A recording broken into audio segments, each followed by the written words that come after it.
नमस्कार आप सभी लोगों को। आइए पाठ संख्या 157 की बात करते हैं।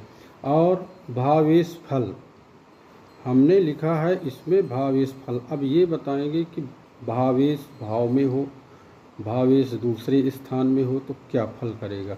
इस पाठ में ये बताया जाएगा। अभी पिछले पाठ में होरा पराशर के श्लोकों के माध्यम से हर एक भाव की व्याख्या हुई थी कि कौन सा ग्रह किस भाव में जा कर के क्या फल करेगा। अब इसमें बता रहा है और 12 भाव में तीन तीन भाव लेकर के इस पाठ को हम जो है आपको बताएंगे। सबसे पहले है कि लग्नेश, अगर लग्नेश लग्न में हो तो क्या फल करेगा।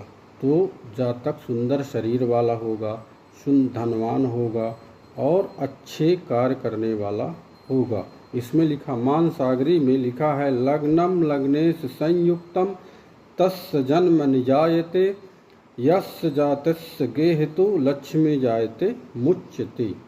ये बता रहा। तो इसमें बताया गया है कि अगर भाव भावेश में हो तो भाव बलवान हो जाएगा। तो इसी प्रकार अब अगर लग्नेश आपका दूसरे भाव में हो तो क्या फल करेगा।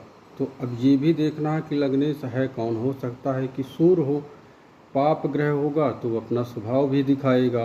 वाणी आपकी कटु होगी, तेज वाणी होगी और वहाँ से प्रश्न आएगा नहीं, यहाँ से उत्तर आप दे देंगे।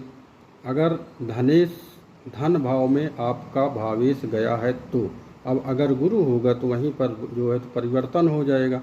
तो कहते हैं कि अब दूसरे भाव से जो जो चीज़ देखी जाती है, दूसरे भाव से वाणी, कुटुंब, धन, परिवार और दाहिनी आँख का विचार होता है तो जातक अच्छी वाणी बोलने वाला होगा।